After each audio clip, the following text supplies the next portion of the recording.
Hey YouTube, this is Rescue Amusement Park Fan 62. Um, Here is my review slash thoughts about SummerSlam 2023. The show first talked off with Ricochet versus Logan Paul. Now, first, I loved the intense heel heat from Logan. Also, I loved the ring announcer Samantha Irving's response or facial expressions, I should say, for Logan Paul throughout the match. But um, a couple of things they did was some of the stuff they did, like at um, Royal Rumble back in January. But overall, that was a decent match to start out. The next was Cody Rhodes versus Brock Lesnar 3. Now, I agree this should have been more of I should not say a gimmick match, but have a stipulation in there. Um, but overall, the match was great. Um, and, um,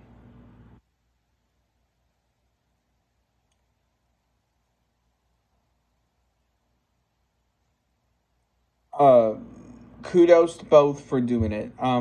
I also applaud Brock Lesnar for, um, shaking Cody Rhodes' hand at the end. Now, the next match on the card was Ronda Rousey versus Shayna Baszler in an MMA style MMA rules match. Okay, the match itself was not terrible. It was not great, but it was not terrible. But this is where things go south. First of all, I was right on who won. If you watched my preview video, it was Shayna Baszler. But that style of match is not meant for WWE. AEW or something like that, possibly, but that's pushing it. Um, and it's just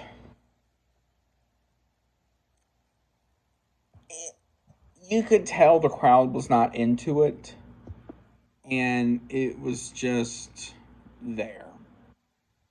Next was the SummerSlam Battle Royal presented by Slim Jim.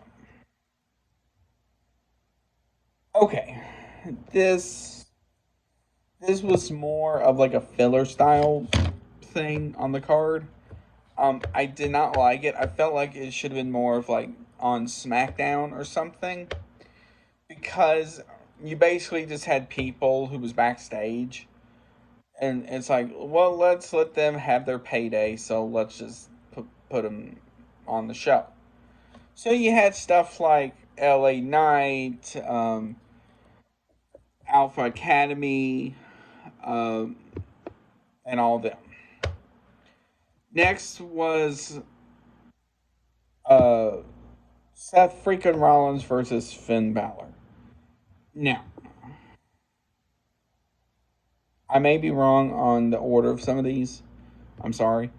Uh, Now, that match was a great match for the World Heavyweight title because you also had um, the Money in the Bank winner looming around as well because you don't know when he's going to cash in and on who. So you had that. Kudos to both Seth and Finn for this match. Um, and you could tell Finn did not like Seth because 7 years prior, Seth Rollins hurt Finn Balor for the red belt at the time, So you had that. Next was Drew McIntyre versus Gunther. Now, first of all, kudos to both in this situation. Um, Also,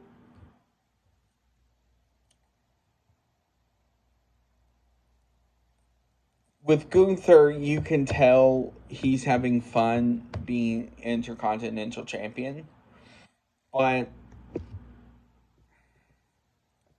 it's just one of those things where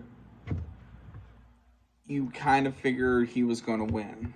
Um, but Drew put up a heck of a fight.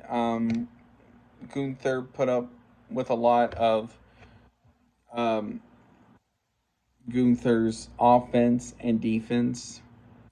Um, Next was Asuka versus Charlotte versus Bianca. Now, this is where it got interesting because you had basically three of the top women on SmackDown battling it out. Um, and one of the things that I loved in it was toward the end of the match when Charlotte had Bianca in the figure eight. Um, Asuka came from behind and sprayed Charlotte in the face.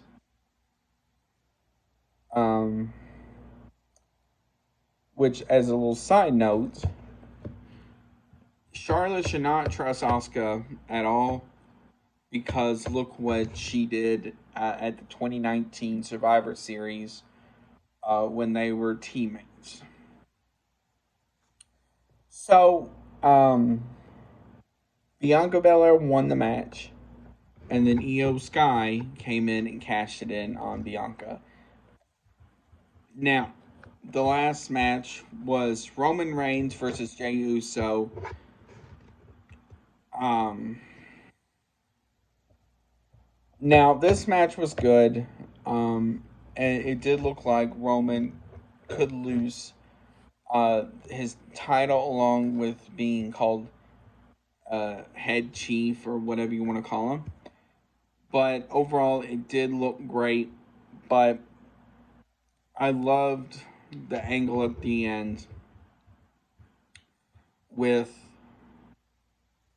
Jimmy Uso turning heel and costing his brother the match.